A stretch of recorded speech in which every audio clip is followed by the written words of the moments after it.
Hey everyone, and welcome to yet another episode of the Boost Your Biology podcast. I'm your host, Lucas, and today I have a special guest in with me, Krystian Sarzynski, coming in from the US. Krystian, welcome to the show, man. Thank you. Thank you. It's an honor. It's an honor. You've been so consistent with your content and everything. My dopamine's been spiking on every post. So I'm really happy to be here. That's what I love to hear, man. So, do you want to give my audience a little bit of a background about yourself and sort of maybe how you got into biohacking and what you do today? Yeah, about my existential development and the whole journey. Well, I actually listened to some of your podcasts, and I heard your story initially. I also heard your testosterone talk and everything, and we actually have a similar background. So I was obsessed with soccer. I grew up in Poland for the first 13 years of my life. Then we kind of moved to Sweden. So, as I don't speak I didn't speak Swedish at the time when we moved. I've been obsessed with soccer already. So I literally get moved to a completely different place, and all that drive just had to go straight into soccer because I had no other output because I couldn't even speak the language. So I definitely achieved the next level of that's all I was thinking about. It was soccer. I'm going to be the best soccer player in the world. This is who I am. It was my complete identity. I didn't care about anything. It was my way of achieving everything from social status to respect in general. And it's what I really took great pride in. And so the cool switch in the story is that at the age of 14, I began to have a ton of injuries. And it was everything from back pain to pulling my hamstrings, to pulling my glutes, to pulling my hip flexors. And as kind of, it was very frustrating because I could see some of my friends that, were, let's say, even or not even, let's say, I was pretty grandiose at the time, but they were, they started catching up to me. And that was such a huge, damage to my pride that as I was getting advice from all these physical therapists to all kinds of rehab and advice from multiple professionals, I even went to the doctor and getting MRIs, all kinds of nonsense the way I see it now. But it really initiated this huge skepticism in me for professionals at the time, because I was having to, I literally went from the happiest guy alive, if you measure my biochemistry, to just being completely depressed and having no purpose, no meaning, because who am I if not the most amazing soccer player? So that kind of emotional intensity got channeled into problem solving. And I started asking questions like, why am I getting injured? Because the answers I kept getting from the professionals was, well, you're a very explosive player.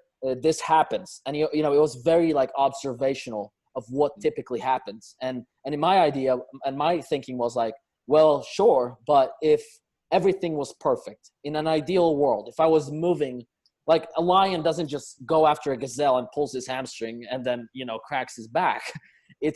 Biology is way more efficient than that. And so I kind of started with that question, and it led me to discovering optimal biomechanics within running. I began to understand concepts like elastic energy production and kind of topics that weren't discussed by professionals even at highest level in Sweden.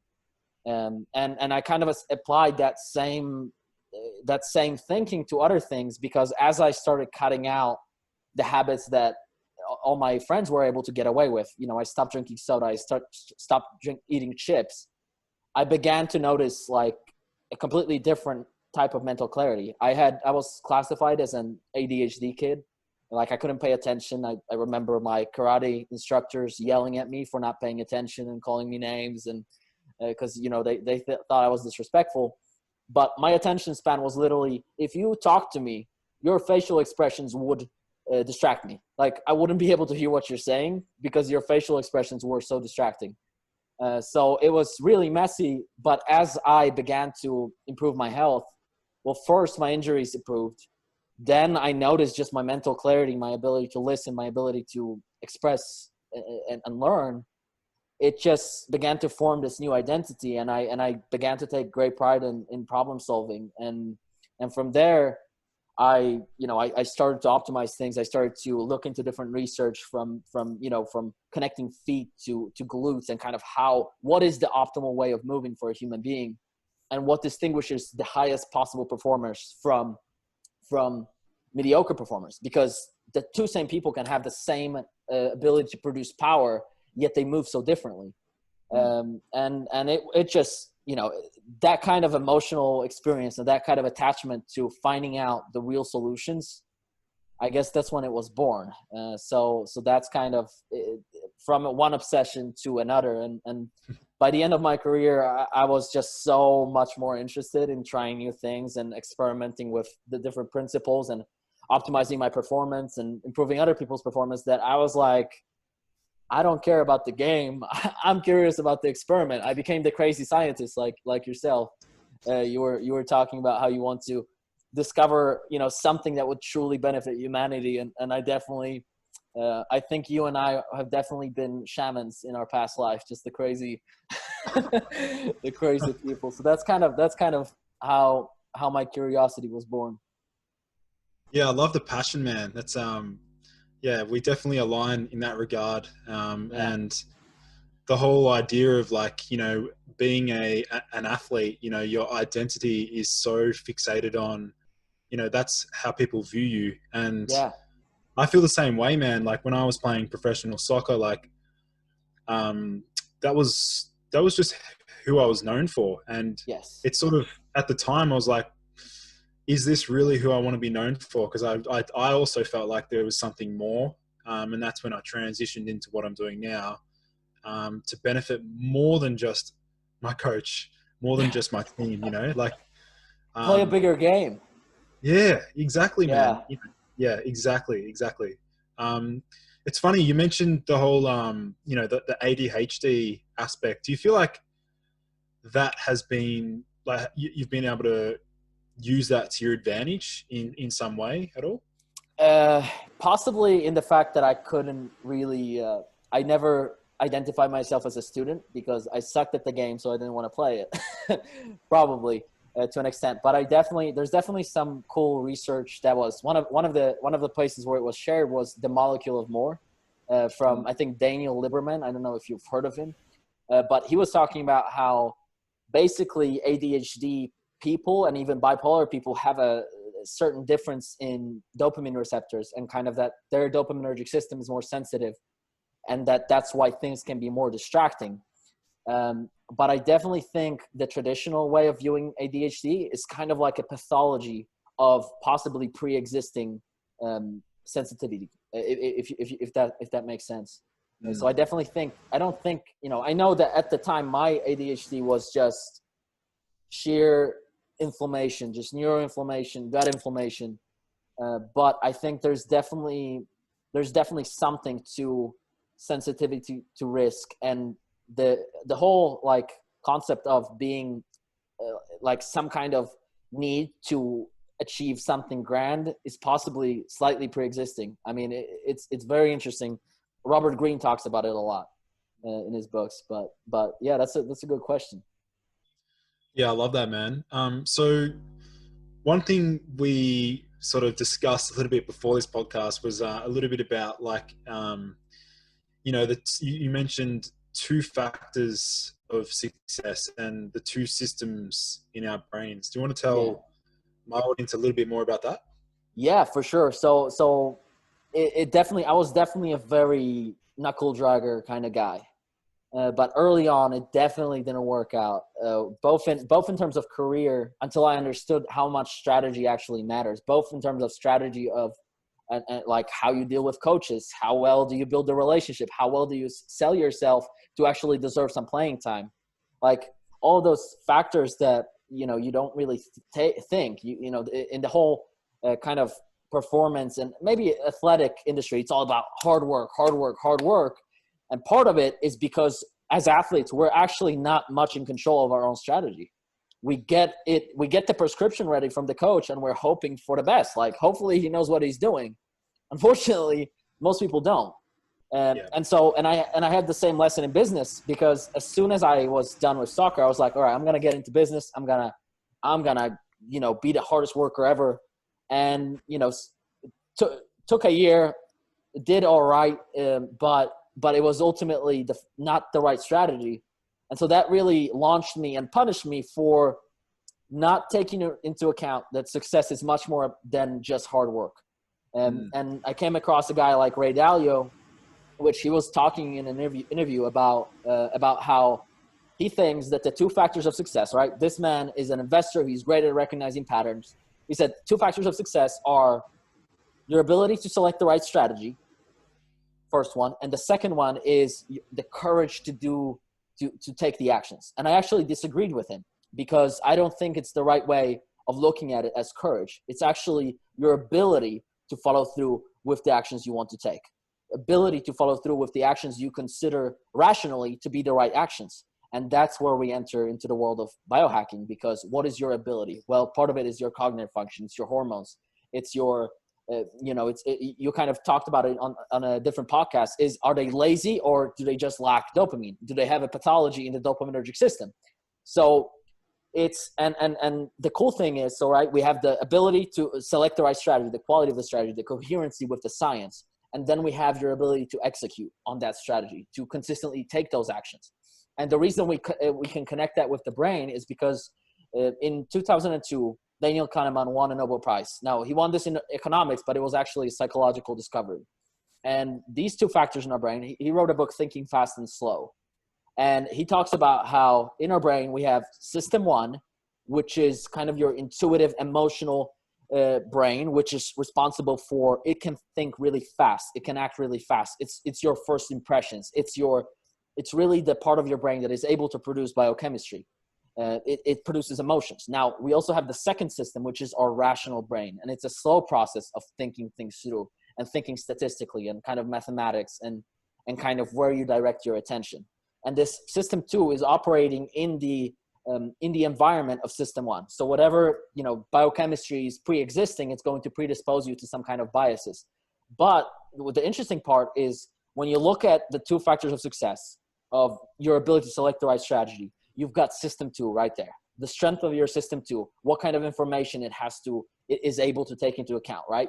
That matches perfectly with the first factor. Second factor is your ability to take the actions, which really is the coherency of your emotional brain, of your biochemical reactions to different actions throughout your day, between what you rationally want and how you emotionally react to things. So now it's very abstract, but it's kind of like a person that is trying to get fit. People who are fit have a very different biochemical reaction to the idea of exercising versus people who hate to exercise. They have a cortisol spike. The person that is fit has a tremendous amount of dopamine that is making him want to go to the gym. So that's. I love that, man. Yeah. It's cool to hear it from that sort of perspective, looking at the different systems. And you mentioned the fact that like there was a point in time where you wanted to just be the hardest worker. And I want to touch on this. This is like the common, it's the common idea that's often put forward by successful leaders and entrepreneurs, Gary Vee, people like that. You have to post 100 times a day. Like I want to explore a little bit around that. And that's like, I feel the same way, man. Like I am someone who wants to be the hardest worker in the room. And I feel like that can be both, beneficial, but then also the question really arises around the sustainability of that, like how, and the point of burnout. So like, I want to talk a little bit more about, people, and particularly in my field, studying naturopathy, we're encouraging our clients to have balance. But I look at my work output and think, I can't have balance if I want to be the best. Like, how can you have balance if you're going to be like, I want to touch on that. So what do you think, what can we learn and balance and success? Yes, that's a great question. So I think it's important to distinguish kind of how much pride are you taking in your own part of working hard, like how much ego is involved in you wanting to be the hardest worker in the room, and what is it that the true goal is it to be the hardest worker, or is it to produce the best possible results? And if we're truly to optimize, then we have to take into account the reality, right? And the reality is we have the sympathetic nervous system and we have the parasympathetic nervous system. One produces anabolic hormones and one produces catabolic hormones.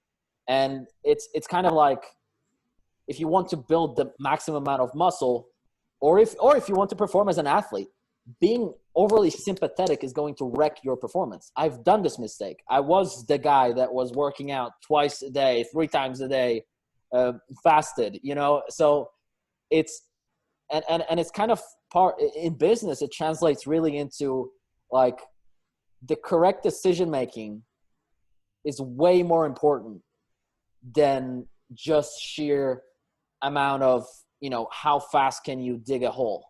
It's so much, there's so much more to that. And it's as well connected with like alpha brainwaves. We know that there's a certain state of mind where you're not extremely sympathetic, that your body is actually able to prioritize the system too. So it's actually very connected with the two systems, and kind of correct decision making. The higher your stress, if you are overly sympathetic, you're going to have in your reward system, there's going to be a complete different set of priorities. You're going to begin to prioritize short term over the long term.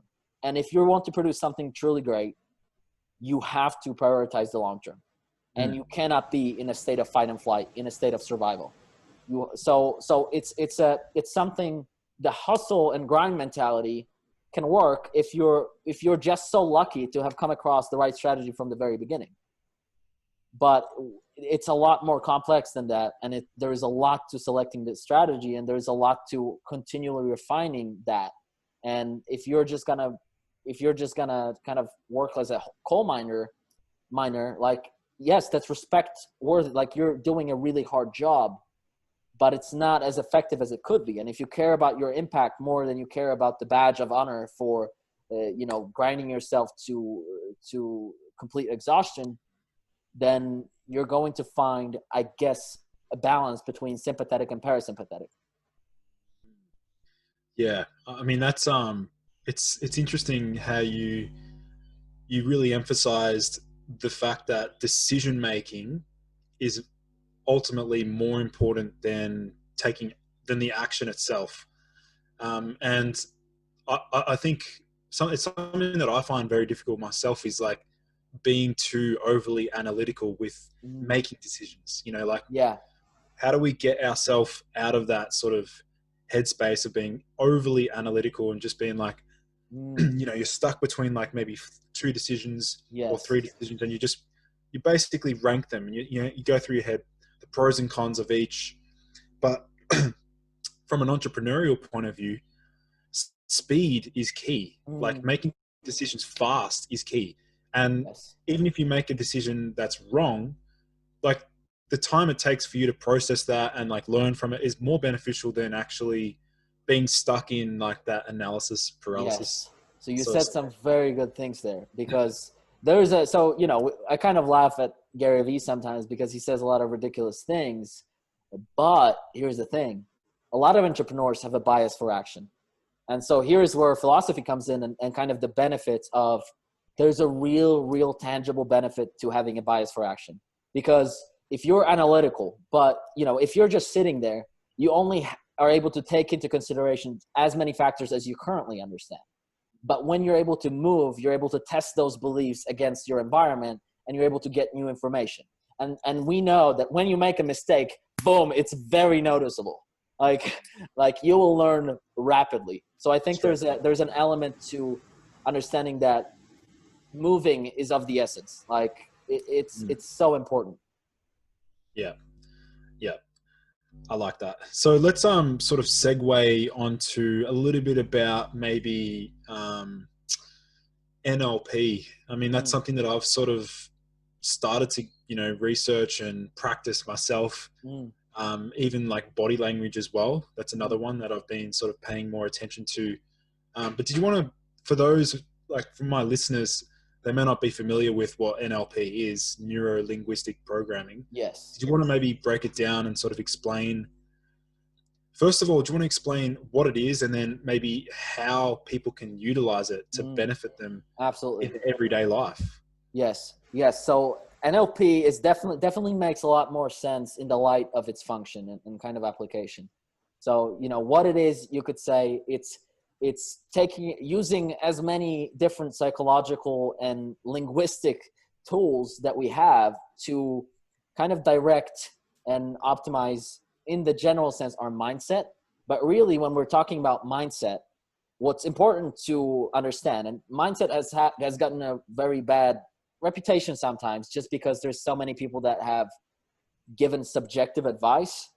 But when we're talking about directing your biochemistry and making sure that your mental model of the world is not only coherent with reality, but that it's beneficial for you and kind of that it's helping you to move in the direction that you want to. It's really about the usage of both beliefs and values. So this is something that I actually learned from Tony Robbins. I read his book when I was 18 years old, first time. And it was definitely mind blowing that we can actually be so in control of our emotions. And that was really, one of the things about like ultimate high performance is, are you able to be in charge of how you feel? And are you able to trigger your emotions in the way that you want to? And that's as well part of being emotionally intelligent, right? So it's really a tool to use to change how you feel and how you react biochemically to different situations and different decisions. So it's part of kind of your ability to change your interpretation of different situations in a way that makes you motivated towards doing the right actions. It's about you can intensify or detensify different experiences depending on the words you use, depending on the metaphors that you use. We use the term play a bigger game before. And it's really, it kind of shows you how we approach life in general. And it also that in itself adjusts our biochemistry. So every single belief has real consequences, especially biochemical ones. So with that in mind, it's important to know both what values and emotions are driving you the most, what you value the most, so that you can actually create a plan that allows you to experience them on a regular basis. But it's also about knowing, kind of really adjusting your emotional mind, really adjusting that system one, so that it's coherent with what you rationally want for yourself. Because so many people set goals that they say things that they rationally want. I want to be in amazing shape. Yet the foods that would get them there, the choices that would get them there, they trigger their fight and flight response. So they avoid doing them. So it's really about creating coherency and using that as a tool. Yeah, there's one particular thing you mentioned about being in control of your emotions, and the fact that, our subconscious thoughts are really dominating our behaviors and actions every day. Yes. And I think maybe 90% of people aren't even aware of that. And one thing I want to sort of delve into is the fact that, we're going to touch on sort of nootropics and how we can manipulate our neurotransmitters, because there is a really potent link between, from my experience, when I, optimize certain neurotransmitters, that my thought patterns significantly change. Like, for example, there's been certain compounds that I've experimented with that have targeted a particular serotonin receptor, that 5-HT2A receptor, which a lot of psychedelics and, mind-altering compounds tend to target. And from my experience, when I mildly applied a compound that would interact with that receptor, I noticed that my thought patterns became a lot more deeper, and I'd start thinking about much more deeper, not dark, but deep and very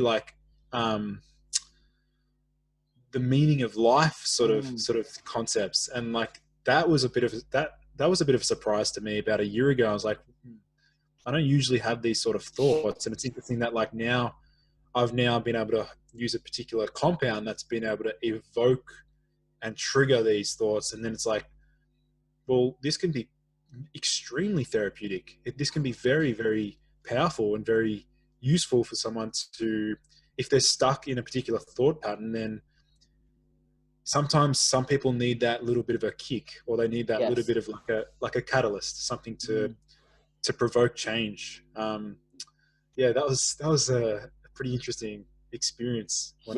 I bet.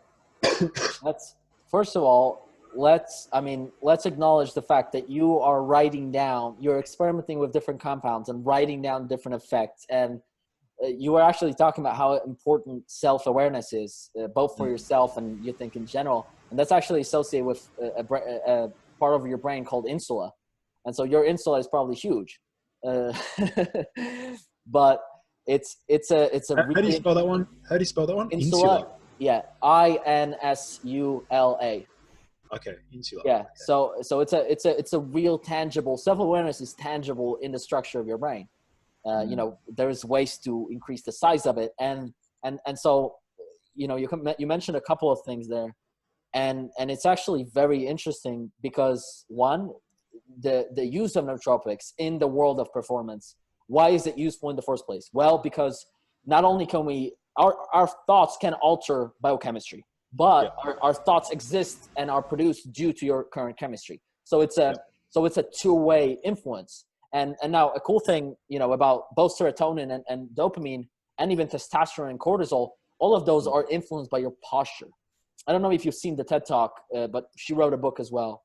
Her name is Amy something. I forgot now. Yes, I have seen that one. Yes. It's like about power postures or something. Yes, right. So she talks about it in terms of acute effect of posture on your biochemistry. Now, that's like pretty cool, right? But think about what happens to you as a person, like as your personality, from your habitual postures, from your habitual way of moving, from your habitual way of speaking, from your habitual way of standing, of looking. Like, that has an effect. Like, she was talking about how 2 minutes increases your testosterone by 20% and decreases your cortisol by 30%, right? That's significant. But think about the effect that moving and sitting and standing in a certain way for years on end. You talk about myelination, right? Talking about creating white matter, how the neurons you fire become wired. I mean, how you move even has that effect. And so what I'm definitely interested in terms of nootropics, and I hear you talk about this, is actually the long-term effects of usage of nootropics and how that can create changes over time. Because like you said, like, there's a two-way street. If my testosterone is higher, my thoughts are going to be completely different. There's even been studies on like sitting. If you're sitting up straight with your entire body erect, like, there's serotonin receptors in your spine that are able to kind of adjust based on your serotonin levels as well. So like low serotonin, now there's 14 receptors of serotonin. So, you talk a lot about, I've never actually met anyone that talked as in depth about different types of serotonin receptors as you have. I've studied serotonin in terms of its effect on psychology. So I definitely, you've taught me a lot about the nausea effect and all the different effects, but I studied it in terms of psychology. And there's been so many animal studies as well as human studies showing serotonin's effect and posture's effect on both social status and your ability to basically climb the social hierarchy, as well as even the type of thoughts that you have. So it literally governs your self-image and governs a lot of different things as well.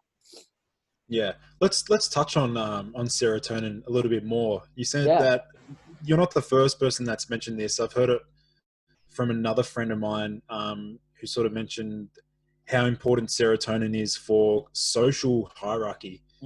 And I mean, we sort of already know majority of the functions of serotonin, in the gut, increasing motility, triggering nausea. It down regulates metabolism. But one component that I guess is important to stress, and this is why, as a scientist, it's really important that we don't just get stuck in this reductionist mentality, and also that we are open to challenging our current thoughts all the time. Yes. I mean, the amount of times that I've done a complete 180 it's unreal, man. Like my older brother's like, dude, you said that was good for you, and now you're saying it's bad. Keep up. Yeah. And that's sort of like, because I fell in love with the Ray Peat's research around, that's where I learned all about serotonin and polyunsaturated fatty acids and cortisol and thyroid. You know a whole lot, I'll tell you that. Yeah, and he mentioned that, serotonin, the way he describes serotonin really is that it's this, it's a stress hormone. It's a stress neurotransmitter that seems to be elevated in various metabolic conditions. Even like I've seen research that demonstrates that high serotonin is bad for insulin resistance and also just thyroid function in general. But in terms of social status and like social hierarchy, there's probably no other time in your life that you've been like, that you want to like, level. Every day we wake up and I'm sure you want to just level up. You want to level up in some way. You want to, tick off tasks or, just climb the hierarchy. Let's look at that from like an evolutionary point of view. Like why is that for guys? I don't know if it's the same with women. They feel the same way. I know there's testosterone involved that really dominates and dictates our behaviors in that regard. But why is it that as humans we're so always striving for progression and development? Right. So that's a set of great questions, and I think we definitely need to dive into at some point in the future, because right now I don't have enough answers about how testosterone influences this neurochemistry, because I know it has, just like kind of the interaction between brainwaves. What comes first, neurotransmitters or brainwaves? How do those influence the hormones in general, and how do hormones influence those? But as far as serotonin, I definitely have dove into the research on that, and it comes from both. I don't know if you've heard of her, Loretta Graziano Bruning. She's an author that has focused her entire work on neurotransmitters and specifically studying primates and also really diving into the animal studies, because that's where we have more kind of context and we're able to make things more controlled. So I actually have this in my course where I break down kind of the functions of serotonin and dopamine in our goal setting exercises, because part of the way in which we want to be doing things is we want to make sure that kind of attach this biochemistry to our goals. And four functions of serotonin, which will really make sense from an evolutionary perspective, is really your happiness, your general, it's ultimately a measure of social status. Biochemically, it governs your confidence and it governs your strategy for survival, because depending on your social status, it's not strategic to be as confident as you possibly can all the time. It's very situational. You shouldn't be confident if there's a bullet in front of you. You shouldn't just be like, all right, let's go. So part of the serotonergic system is that it governs your happiness and kind of your, you could say, self-image even. Now it's very hard to target it with nootropics right now, because we don't know how to selectively target that specific receptor. Yeah. So just mentioning that, but it also governs your amount of positive emotion to negative emotion. So the higher your status, the more it makes sense for you to be more driven by positive emotion. Why? Because let's look at a lion versus a gazelle. What does a lion have in its kind of pursuit of opportunity versus avoidance of risk? So it really makes sense for a lion to be extremely excited and extremely grandiose that, I can take anything. I can take down anything. But what happens to grandiose prey? I mean, super confident, no negative emotion, they get killed. they die. So it's really, for us humans, we have been both the predators and the prey for a very long time. So this system is designed to have a very accurate and real perception of yourself. Can you actually win? Because if I'm wrong, you're gonna die. So that's part of that. So it governs your reward system in terms of opportunity versus risk. It also governs your stress tolerance. So the higher your status, the more there is to win for taking risks. Because one, as your serotonin, also Simon Sinek talks about this in terms of, in terms of leadership, that serotonin is the chemical of leadership. Well, because high status people are supposed to lead. Part of the reason why they're high status is so that they can lead. And so it really governs how sensitive you are to stress, how sensitive you are to uncertainty, and how much you actually react. And there's real connection to how serotonin acts acutely in stressful situations. And that's actually a very interesting part of research because, and it could be interpreted as serotonin is a stress hormone, but it actually very much fits into the whole perception that serotonin governs your confidence. So if you're having to fight, basically, which is, by the way, a separate circuit in your brain, it's connected with xiphoid nucleus, and it's a separate circuit from your amygdala's kind of flight and freeze.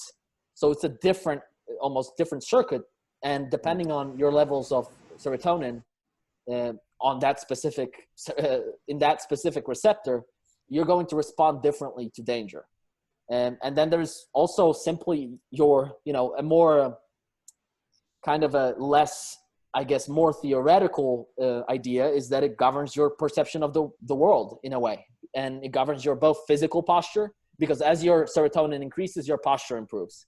And as your posture improves, your serotonin can increase. But spinal flexion leads to lower serotonin because that's the acting of lower status. Spinal flexion, as in sitting.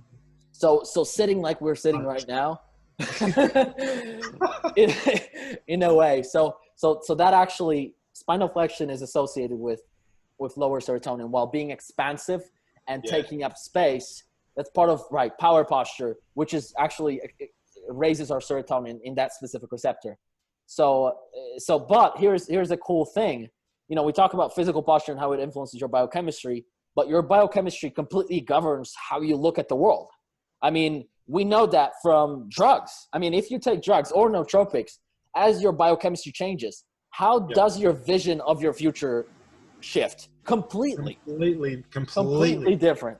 Yeah. So a lot of people, the wonderful thing I think about biohacking is that we're able to adjust this biochemical conversation and this biochemical environment that then allows us to actually live with standards that we consider much higher. So you look at a world completely different than if you were just slouching in a couch, drinking, a soda and eating chips. It's just such a different perception of your goals. And it influences your dopaminergic system a lot. Yeah, that is so true, man. I mean, there's one thing you mentioned, how, the biochemistry can highly influence our perspective of the world. And when I know that my own neurotransmitters are either dysfunctional or I just don't feel good, I don't feel optimized, from a neurotransmitter point of view, my perspective on my business, on my relationships, on my exercise is all negative. Yeah. Whereas when I'm in a really good headspace, I've taken care of my sleep and, I've optimized for nutrition and things like that. Everything becomes I'm so optimistic about everything. Yes. I'm just bring it on. I'm ready to take this challenge. Yes. And it makes total sense. Evolutionary, think about it. If you're not ready for a challenge, why would you go do it? If you don't have the mental energy to do something, why would your body, why would you go after the goal if you can't do it? So it's really the connection to the second factor, your ability to achieve something. So, in that state, when you're looking at your business and your chemistry is all low and you actually don't have the energy and you're looking at this grandiose goal that requires so much effort, and your dopamine, which is responsible for your perception of effort and kind of really can make progress euphoric. When that is not there, what do you have? It's like you can't do what you're thinking about. So let's have some negative thoughts, sit your butt down and recover. Yeah. I want to sort of go back on to the serotonin. One thing that I did find through like personal experimentation and working with some other clients is that people that want to raise serotonin, and when they do through, tryptophan or other nootropics, things like that, one thing that I've found is that it actually makes task initiation a lot more difficult, and also your willpower, and it becomes less. And then you also become a little bit, because serotonin makes you feel content. Yes. That's the ultimate recipe for procrastination, right? Because if you're feeling, this is really weird dichotomy. Like dopamine is not centered around reward. It's the pursuit. Yes, it's the pursuit. Yeah, it's not the actual outcome. No, it's the want, the desire. The actual outcome and the reward is mediated by the opioid network. And, I'm probably going to dedicate an entire episode to the whole opioid system, because there's a lot of things that people are doing that are either interacting with this system, for example, using the sauna. I showed you my sauna just before our chat. And have you looked into like the dynorphin system or like the kappa opioid receptor system much at all? Or not that much. I just know that when it comes to reward and when it comes to euphoria itself of like actually achieving the goal, there's all those neurotransmitters are working together. Now, dopamine is involved in like achieving something because it's involved in reinforcement, and it's involved in neurogenesis as well. So it's actually very much responsible for wiring, attaching those intense emotions to the actions that led you there. But but like you're saying, it's not pleasure at all. It's more like this was amazing, but you want more of it. Dopamine can only make you feel more, like you want more. So in the molecule of more, he was actually talking about how serotonin is much more of that, here and now chemical kind of, which is really enjoy, be content. Yes, absolutely. Yeah. And I think the difference lies there, because the studies on serotonin and kind of social status and how it leads to climbing the dominance hierarchy, which is a form of ambition. It must be that there's so much complexity within the serotonergic system, and it's involved in so many things, because as we know, it's also involved in being the precursor to melatonin. So I think right now we haven't fully understood how we can first of all differentiate between the systems that affect status versus the systems that affect sleepiness, contempt, like parasympathetic activation, which is part of why carbs are so good before sleep, is because one, they lower your cortisol, and I think that might be involved with your serotonin as well. So it's very hard to distinguish between those systems, and I mean it's an exciting adventure to find that out. It is, and through personal experimentation, I've really been able to hone in on, obviously, I like to optimize for dopamine and how can I strengthen that pathway. And one thing that I found a few months back was actually my desire to achieve the goal was a lot stronger than the actual reward of finishing the task. So it almost became like I was on a hamster wheel where I was like just constantly running and getting shit done, and like, but the actual reward, there was no actual pleasure. I was like, I've just hijacked your biology is completely running your life there. It's like, Lucas, fulfill your purpose here, and you're done. That's actually part of what he talks about in the molecule of more, is that dopamine cannot make us feel pleasure. And I actually noticed this when I am like extremely dopaminergic, and when I'm like producing results after results and I'm getting ideas after ideas, like if my wife comes to me and like wants to snuggle, I'm like, listen, babe, I am so dopaminergic right now. I cannot feel any other emotion than ambition. Yeah. Yes. Like it's really funny, but it's very much true. Like those are such different systems. And that's why I think biohacking plays an amazing role, because we can adjust that, like that production, that power, Yeah. all the production. However, I think psychology and belief still has its place, because if your beliefs lead you to a certain thing, and then depending on how much dopamine you have is going to determine your level of motivation and commitment. Right. If your entire mental model of the world is messed up, you raise your dopamine. That's what happens when people are given L-Dopa, medicine. They suddenly become gamblers, and they don't know what happened. They become addicts because you just increased the fuel for whatever beliefs were already there. Yes. Get the systems in place first, build the infrastructure, then apply the tools, the therapeutic interventions to strengthen that already well-defined and something that contributes back to humanity. Instead of it being fixated on chasing goals for yourself, imagine if we hijack the brain to be able to strengthen the pathway of giving. And that's something that I've really tapped into recently, is like, because I'm now so fixated with my own time, and like, because the business is growing so rapidly, and which is exciting and thrilling, and I'm always chasing and wanting to achieve more. But I always want to come back to one thing. And I always say this, and I really want to stay true to it. And that is that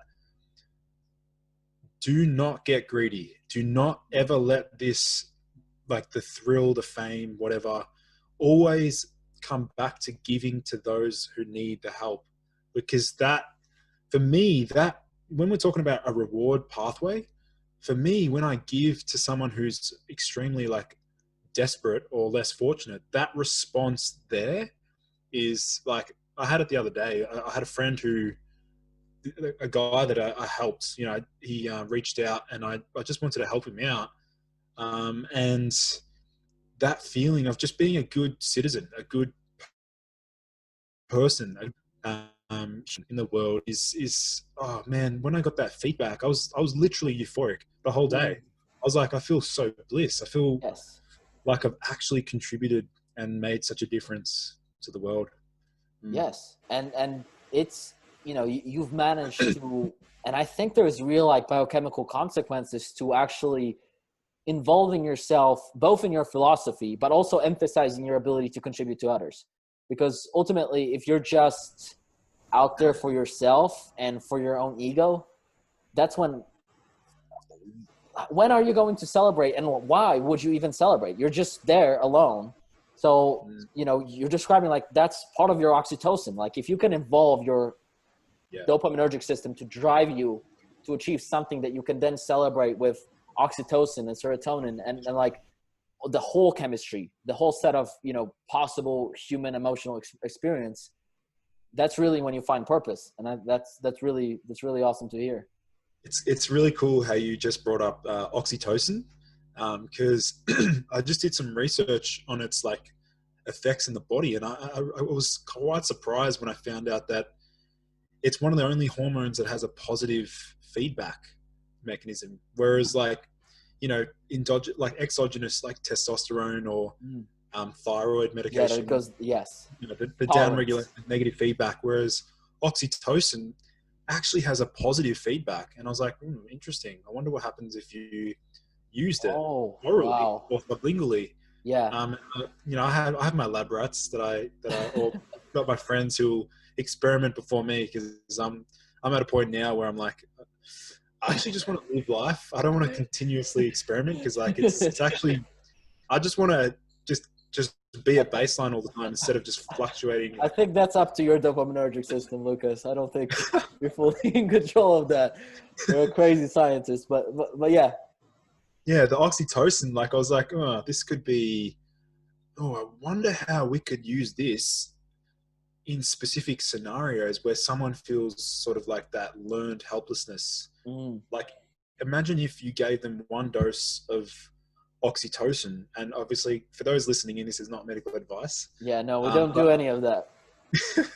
So with oxytocin, it's like, right, if this is going to facilitate a feeling of connection, or help with that trust, could you just imagine administering or filtering oxytocin in like a criminal, like a criminal or a prisoner or something like that? Could you imagine PTSD, the violence? Yeah, PTSD, violence would drop, things like that. That's just it was quite an interesting discovery, the fact that it has like a positive feedback. It's a huge discovery, because if it's truly that you inject oxytocin, you suddenly get completely different perception, and then that fuels that that new perception, and it just goes on and on.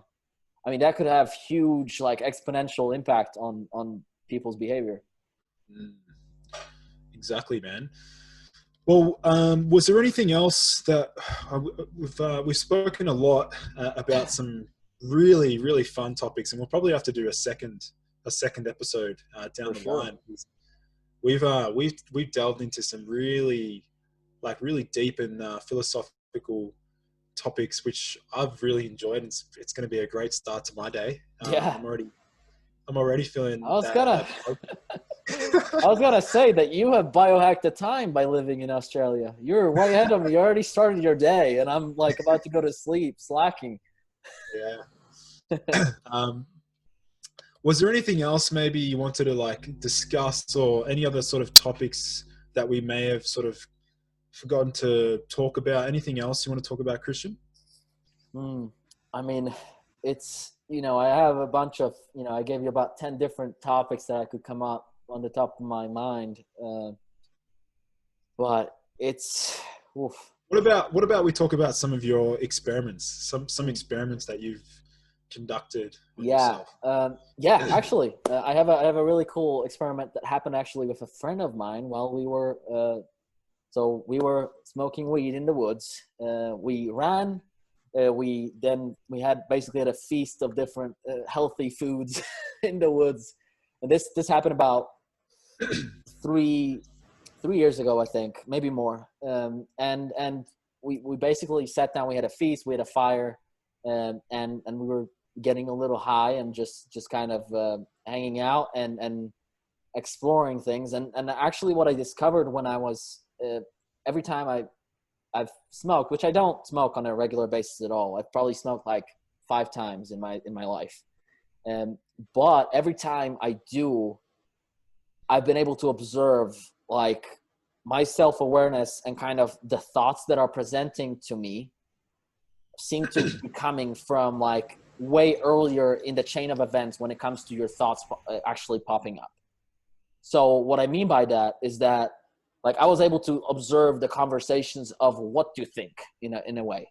And the craziest thing was that my posture relative to people around me, which was an insane social, like, I was going crazy, but my relative posture to others, like which leg was going next to that person. So like if he's sitting on my right side, if my right leg is kind of caved in and my left leg is out, that actually decreased my confidence. But if I actually change my right leg to actually be closer to him, we were both high, so we don't have much rational control over our behavior. So we became more emotional creatures. But I was able to trigger anxiety in my friend, which means that like I was behaving in a certain way. And I was like, oh my God, you're getting anxious right now, aren't you? Because I was like delving deep into like posture and biochemistry and kind of how you communicate. Every time you communicate your biochemistry to the other person. And and when it comes to dominance, as soon as you become dominant, the other person becomes more withdrawn and like slightly submissive. That's kind of how human interaction works.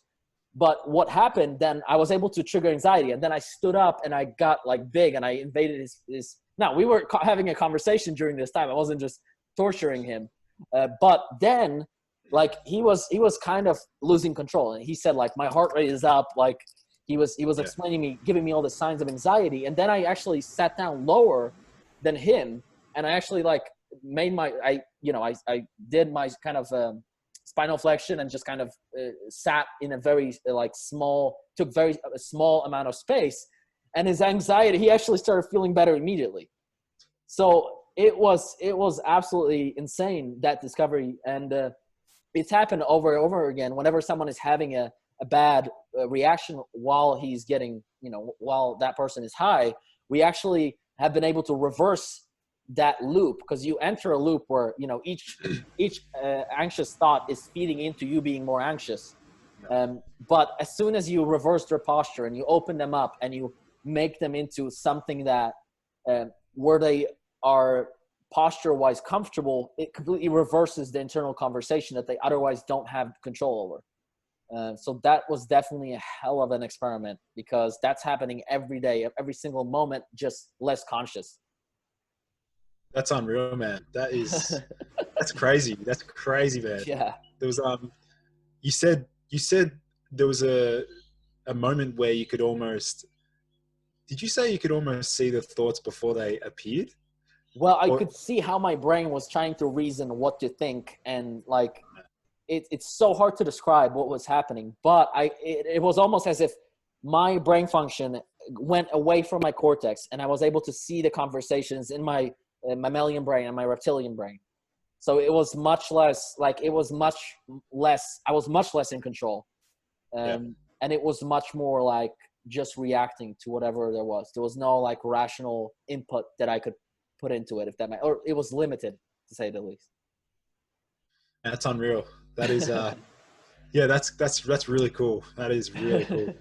I've had several of those experiences where I was actually in a sketchy really place. So I'm a hyper open person, which we need to talk about Big Five for sure within psychology. But I'm very open, so I'm always kind of like, once I'm away from my disciplined activities, I'm like, let's see what the world has to offer, But I actually went to a place where I didn't know anybody, and I got more high than I was comfortable, and then I was beginning to feel cold, which really triggered my cortisol. So I could see that I'm about to have a panic attack.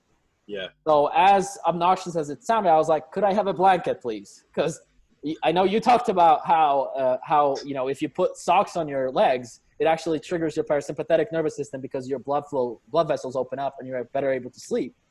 Well, it was similar principle to when I put my blanket on. Suddenly I stopped freaking out, because the stress response is so general that even being cold increases your cortisol and can lead to anxious thoughts. So it's so interconnected. But I would say those are some of the experiences I've experienced it. I've been experimenting with a lot for many years, from niacin flushes, which is where it began, to. It's really cool to chat with someone who appreciates the link between posture and like neurology and how the way that we present and the way that we come across can highly influence our biochemistry. It's something that I knew about the power posing, boosting test and dropping cortisol. Yes, but it doesn't give it justice, like, to the power of those circuits. No, and it's definitely an area that I'm gonna be exploring a lot more, and I'll be definitely hitting you up and messaging you more. Yeah, tag me. To learn, give me a shout out. Yeah, it is fascinating. I mean, I've got a friend who does something called like Bowen therapy. It's just like it's like just touching, just increasing that bodily awareness, and that's like, yeah, I guess as humans we need to appreciate posture more so, and like from a performance perspective, again, that's super important. Absolutely. But that's pretty much it from today. I guess we've like I said, we'll probably do a second episode. I have to run to some other task after this. Sure. But today has been freaking awesome, man. Like I've really enjoyed the chat with you, Krystian. And do you want to let our listeners know a little bit more about you and where they can find or work with you one-on-one? Yeah, so you can go to my Instagram and slide into my DMs if you want to learn more. But what I specifically do for my clients is both in terms of health optimization and performance optimization, and including strength training. And I'm really big on the superhero physique, the superhero body. And there is real science to looking and both our desire for wanting to look in a certain way and for our desire to admire a certain body. And the evidence is so coherent. Like when you look at, the Hollywood body, there's actually evidence to support it, whether we look into anthropology, whether we look into psychology or even biomechanics. Like it's really the representation of the ultimate body. And it really allows us to take great usage of the halo effect, which is that, once you observe a positive attribute in a person, you think that they have so many more positive attributes. So I've really enjoyed being able to give my clients that kind of experience where they are actually, their body is a huge source of pride and like a representation to how they deal with the world and how they go on the offense about it. And so, yeah, if you want to learn more about me, you can slide into my DMs. I've got, you can go into my website and kind of learn more. It's opmyhealth.com. And yeah, I'm excited to hear from you. There's one thing that I respect the most about what you just described is the fact that you not only talk the talk, but you walk the walk, and you've got that superhero physique. So, the evidence is in the pudding. So, yeah, guys, I'll be listing all of what Krystian has mentioned in the show notes for today. I might just end off with one little question for you, and that is, what are you grateful for today? I am honestly, just even today, I had a conversation with my brother. I've been helping him out. He suffered from depression when he was 13 for the first time. And it was a huge terror for my entire family and myself. And honestly, just hearing his excitement for, he watched some of my videos about dopamine and serotonin and goal setting, and just hearing his excitement and hearing him take full responsibility without placing blame on himself. He said that now I understand that depression wasn't something that just happened randomly. And he had no blame in his voice. There was no oh, I wish I knew this. So definitely the feedback that I've been able to get from working on myself and becoming more competent and taking it seriously and really taking full advantage of all the opportunities that the world has offered, and actually being super open to learning more and being proactive about it and my own development. And then my wife has been such huge help. I'm actually about to be a dad. So I'm about to wire the little baby's brain and create a little superhero. So any kind of biohacks under 2 are welcome. But I'm just grateful for life, and I'm grateful I've been able to overcome some of the things and all the people I've met. It's been a wonderful time talking with you. I definitely look forward to our conversations in the future. We'll definitely can do a lot together. And yeah, I'm pretty high on happy chemicals right now. That's awesome, man. Well, yeah, thanks for coming on to the show. This will probably be episode, I think, number 11. But yeah, great conversation, and I look forward to releasing this one. I'm really excited about it, and yeah, we'll be in touch. For sure. Sweet. Absolutely. Well, thanks everyone for listening in.